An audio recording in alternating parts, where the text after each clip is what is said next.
Olá, tudo bem? Sou Rafael Nogueira, aluno de Engenharia Elétrica da Unicamp. Estou aqui para apresentar meu trabalho de fim de curso, TFC, sobre o tema Previsão de falha em máquina através da distribuição Weibull. Bom, então falando um pouco da distribuição, ela foi publicada no ano de 51, onde após vastos estudos sobre fadiga de materiais metálicos, o Weibull propôs uma distribuição de probabilidade contínua, que através da variação dos seus parâmetros se adapta com grande versatilidade em diversos modelos e áreas da ciência, como física, biologia e economia, por exemplo. Se tratando de engenharia de confiabilidade, essa distribuição é bastante utilizada no cálculo de vida útil de componentes, como por exemplo rolamentos, e também na estimativa de garantia de máquinas. Na distribuição, nós temos quatro funções: a função densidade de probabilidade de falha, f de t, a função de confiabilidade, R de t, a função de risco, H de t, e a função acumulada de falha, F maiúsculo de t, onde L, parâmetro de posição da distribuição. Para estudos relacionados em engenharia de confiabilidade, significa a vida inicial, sendo normalmente definido como zero. Gama é o parâmetro de forma, adimensional, e tem ação direta na curvatura da função.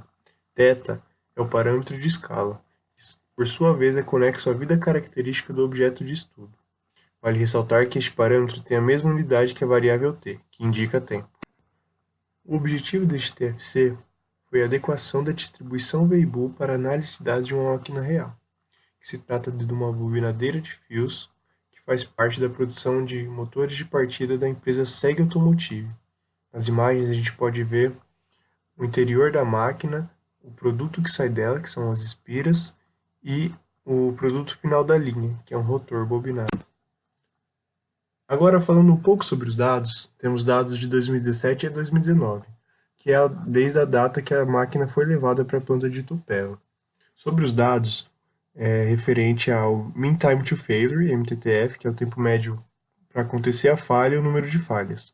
Foram feitos 4 agrupamentos desses dados, de 2017 a 2019, ou seja, englobando todos os dados, 2017 a 2018, com os dados completos de 2017 a 2018, 2017 e 2018.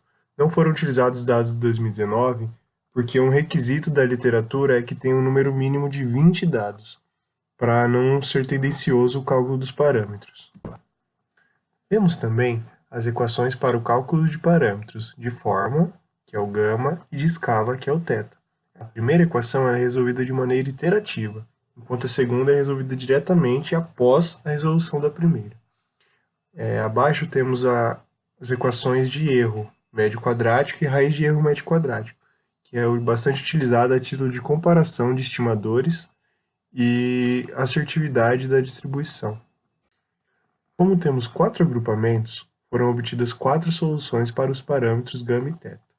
Além disso, a tabela nos mostra o tempo até a convergência, o erro relacionado à equação de gama, que foi colocado um mínimo de 10 a menos 4, e o número de iterações para a solução. Nos gráficos, são plotados os dados reais normalizados para cada ano, juntamente com a função densidade de probabilidade obtida a partir do menor erro médio quadrático para os valores dos parâmetros calculados. Para 2017, o melhor resultado foi obtido pelo agrupamento de dados somente do ano 2017.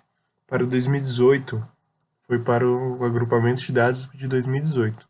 Mas para 2019, foi pelo agrupamento de todos os dados, ou seja, de 2017 a 2019. Analisando os dados de 2017, podemos notar uma alta densidade no início do gráfico. Cerca de 70% está com um MTBF menor ou igual a 10 dias. Isso se deve à fase de instalação da máquina, e isso é corroborado pelo resultado obtido, com um gama de 0,867, que indica uma mortalidade infantil, que é esperada para projetos ruins ou fase de instalação. Continuando com a análise de 2017, analisando a função acumulada de falha, que nos dá uma previsibilidade, a gente nota que para esse ano, 70% das falhas ocorrem em até 10 dias, ou seja, após a manutenção ter atuado, há uma probabilidade de quase 70% de que a falha ocorra em até 10 dias. Com a função de risco, podemos notar uma taxa elevada na parte inicial. Isso se deve ao gama, parâmetro de forma, ser menor do que 1, caracterizando a mortalidade infantil.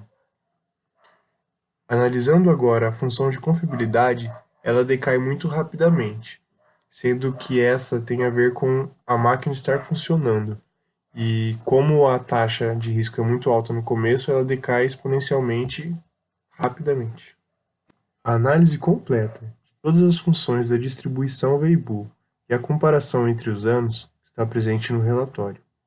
Podemos adiantar que para o ano de 2017, devido à taxa de risco ser muito elevada no início, a função de confiabilidade decai mais abruptamente do que nos outros anos.